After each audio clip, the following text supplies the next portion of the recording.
Саламатсыздар ма, құрметті студенттер? Біз ары қарай өзіміздің дәрісімізді жалғастырамыз. Геотехника пәні бойынша. Мен Артықбай Дархан Жақсылықұлы, өнеркәсіп азаматтық және жол құрылысы кафедрасының аға оқытушысы, PhD доктор. Бүгінгі тақырыбымыз жер сілкіну. Дәріс жоспары бойынша келесі бөліктерге бөлдім. Жер сілкінісі және қозғалу себептері, жер сілкінуінің бөлінуі, жер сілкінудің жер шарында тарқалуы, жер сілкінудің күшін анықтау, құралдар және олардың балдық шкалаларға бөлінуі. Енді қарапайым сөзбен айтқан кезде жер астындағы плиталардың бір-бірімен соқтығысу нәтижесінде осы соқтығысқан жерінде үлкен жер сілкінісі болады. Осы жер сілкінісін зерттей келе, оның бір немесе екінші қайтарымдық үлгісі орындалады. Бір жер сілкінісі болғаннан кейін міндетті түрде оның екіншісі қайтарымы болады. Сондықтан да біз құрылыс мамандығында оқып жатқандықтан жер сілкінісіне төзімді ғимараттарды салуымыз қажет. Естеріңізде болсын, оңтүстік Қазақстан, мынау Алматы, оңтүстік шығыс өңірлері жер сілкінісінен қауіпті аймақтардың бірі болып саналады. Қазіргі таңда мұнай кенін пайдаланып жатқан облыстарда, қалаларда, ол жақтарда да жер сілкінісі болады. Яғни ол деп отырғанымыз, жерді қазып алынған кездегі тығыздық, жердің тығыздығы басқаша, оның қазылып қайтадан су құйған жерінде екеуінің тығыздығы сәйкес келмеуі салдарынан осы жерде жер сілкінісі пайда болады. Сондықтан да біз елімізде өмір сүріп жатқаннан кейін құрылыс саласына, құрылыс ережелерін барлығын сақтай отырып, жер сілкінісіне төзімді аймақта орналасқандықтан жер сілкінісіне төзімді үйлер мен ғимараттарды көптеп салуымыз қажет.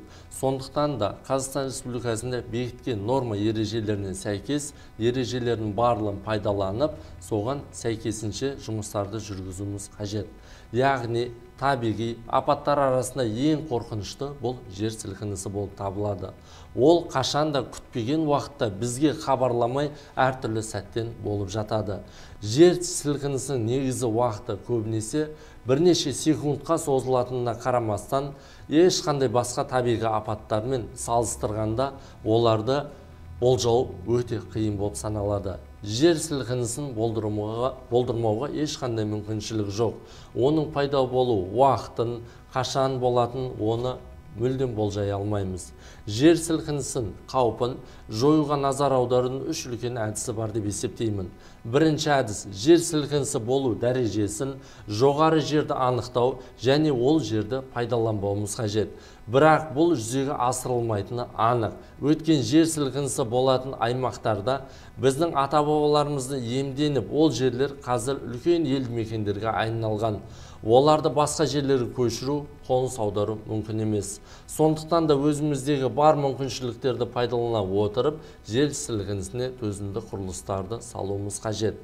Қалған әдістердің екеуі жердің дүмпуі болжауына байланысты, оның болатын жері мен күшін уақытын алдын ала білуімізге мүмкіндік туғызады.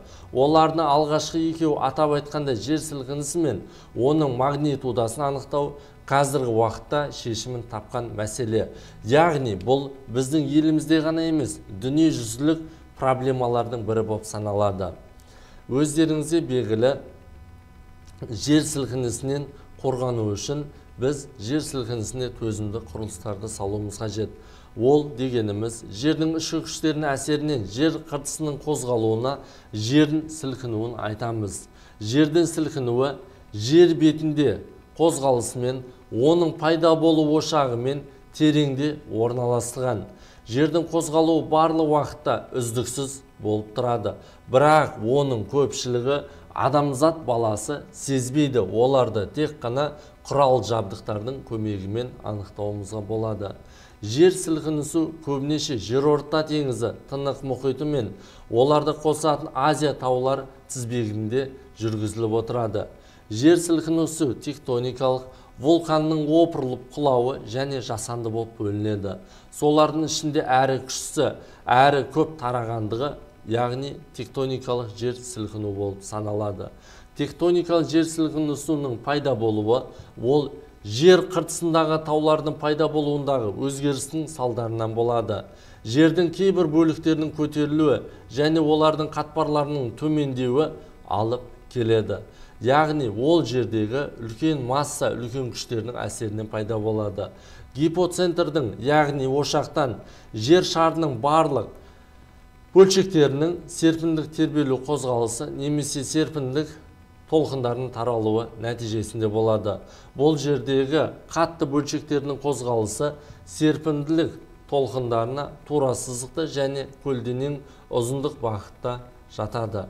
Яғни жер сілкінісін анықтау үшін 12 балдық жүйемен анықталады. Бұны 12 балдық жүйені анықтаған Меркалли деген ғалым МСК 64, яғни Парижде өткен үлкен жер сілкінісіне төзімді құрылыс салу конференциясында Меркаллидің 12 балдық шкалаға бөлген еді.